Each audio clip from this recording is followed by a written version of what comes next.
토마토 인터뷰 시간입니다. 최근 장기적인 주택시장 불안에 주택가격은 떨어지고 또 전세가는 유례없는 급등세를 보이면서 이 불안한 모습이 지속되고 있는데요. 때문에 박근혜 정부는 국토부 장관 자리에 행정관료 출신이 아닌 도시경제학 교수를 앉히는 과감한 행보를 보이기도 했습니다. 자, 오늘은 박근혜 대통령의 부동산 시장에 대해서 함께 전망해 보도록 하겠습니다. 자세한 설명을 위해서 김준환 서울디지털대학교 교수 나와 있습니다. 안녕하세요. 안녕하십니까? 네. 부동산 시장의 암흑기라고 불리던 이명박 정부가 지고 이제 박근혜 새 정부가 열렸는데요. 박근혜 대통령과 부동산 시장에 어떤 변화가 생길지 많은 분들이 주목을 하고 계신 것 같습니다. 자, 또 박 대통령이 국토부 장관으로 새로운 인사를 선임을 했는데 그만큼 주택 시장이 절박하다 이런 뜻으로 해석도 가능하겠죠? 예, 그렇습니다. 박근혜 정부는 이제 출범 초기부터 부동산 시장과 거래 활성화를 정책의 최우선 과제로 삼고 있는데요. 그리고 시장 상황도 역대 정권 중에서 가장 지금 어려운 상황이라고 볼 수가 있겠습니다. 그래서 이러한 시장 상황을 타개하기 위해서는 내수 경제 활성화와 부동산 관련 규제 완화가 무엇보다 필요하다고 볼 수 있겠고요. 또한 이제 이명박 정부의 이제 정책 실패를 거울 삼아서 부동산 규제 완화에 중점을 둔 그리고 보다 과감하고 동시다발적인 정책을 필 가능성이 상당히 높습니다. 그리고 이번에 임명된 우리 서성한 장관님은 네. 참여정부 때나 이명박 정부 때 시장 원리를 주장한 그 시장의 규제에 대해서 강력하게 반대하시던 분이기 때문에 이러한 점을 종합적으로 고려한다면 박근혜 정부 초기에는 아마 대규모 규제 완화를 통한 시장 활성화에 정책의 무게를 둘 것으로 생각됩니다. 그래서 일시적으로는 시장이 좀 회복될 가능성도 있지만 과거처럼 가격이 폭등하거나 이런 시장은 좀 어렵다고 볼 수가 있겠습니다. 네, 이달 말 혹은 다음 달 초쯤에 이제 새 대책이 발표될 것으로 보이는데요. 어떤 내용이 실릴 것으로 보시는지 궁금하고요. 또 이전 정부도 갖가지 대책은 시도를 했지만 여러 가지 이유로 인해서 또 어려움들이 많았는데요. 이번엔 좀 효과가 있을지 어떨까요? 이미 이제 대책들은 여러분들이 다 아시리라 생각하고요. 새로운 대책은 추가적으로 나올 거라고 기대하기는 좀 어려운 상황입니다. 그래서 시장하고 거래 활성화를 위한 대책, 여기에는 분양가 상한제 폐지나 DTI, LTV 완화 이 정도, 그다음에 하우스푸어에 관한 대책, 그래서 주택 보유주택 지분 매각제도 등, 그다음에 렌트푸어 대책으로서 돈 안 드는 전세제도, 행복주택사업 등 여러 가지 내용들 이미 다 기사화된 내용들이죠. 네. 이런 내용들이 포함될 것으로 생각이 됩니다. 말씀해주신 하우스푸어와 렌트푸어 구제를 위한 여러 가지 대책들이 있는데 이 두 가지 대책에 대한 실효성 문제로 아직까지 좀 말이 많은 것 같습니다. 우선 하우스푸어 대책인 보유주택 지분 매각제에 대해서 교수님 생각은 어떠세요? 이것은 이제 결국은 정부의 어떤 주택의 지분을 매각을 하고 사용료를 지불하는 방식인데요.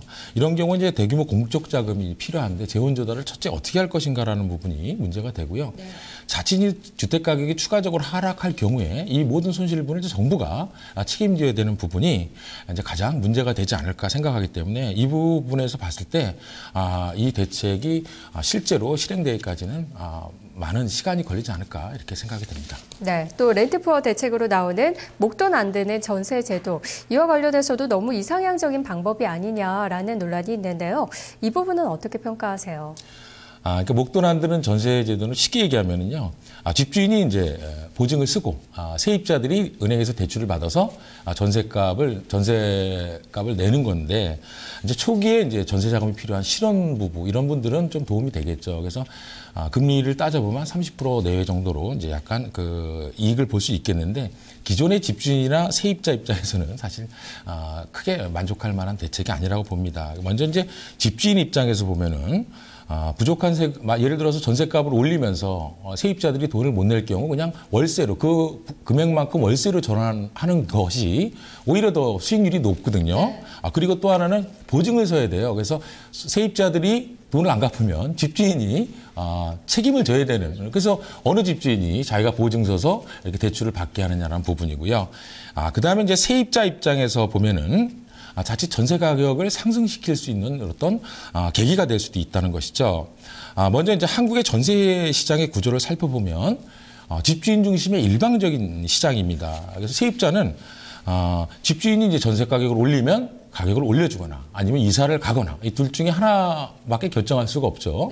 네. 단지 이제 집주인이 오른 전세 가격에 세입자를 구하지 못한 경우는 눌러서 계속 살 수 있는. 그러니까 유일하게 전세 세입자의 그 전세 지불 능력이 유일하게 전세 가격을 조정할 수 있는 가격 조절 능력이라고 우리가 지금까지 볼 수 있습니다.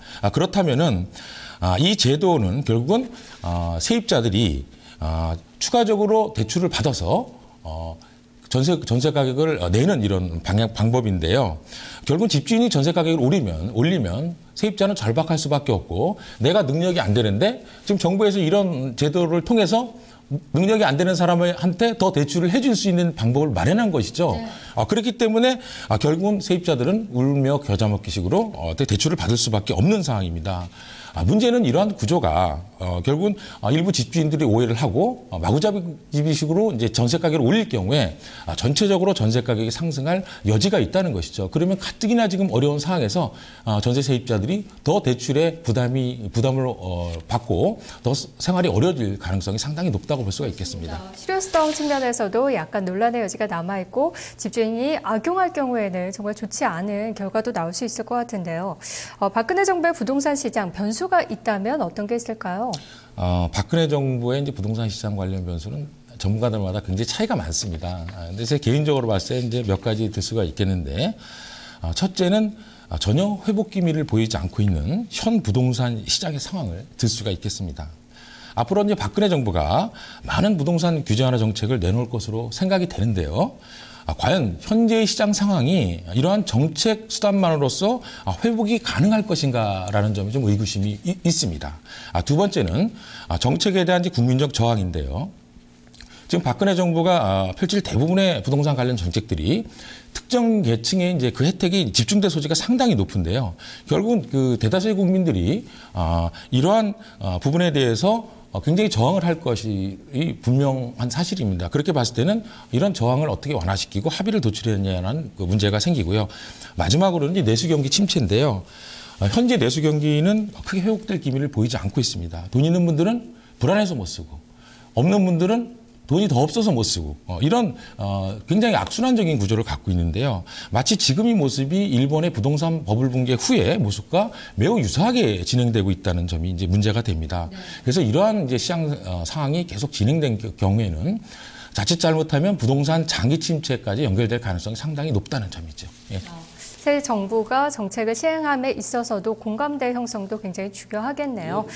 알겠습니다. 오늘 말씀 고맙습니다. 감사합니다. 네, 생방송 나우 준비한 순서는 여기까지입니다. 11시 구간, 현재 11시 55분 지나고 있는데요. 코스피는 0.3%대 상승 1983선, 코스닥은 다시 악세 전환했습니다. 548선 기록되고 있습니다. 남은 시간들 성공적인 투자하시기 바랍니다. 고맙습니다.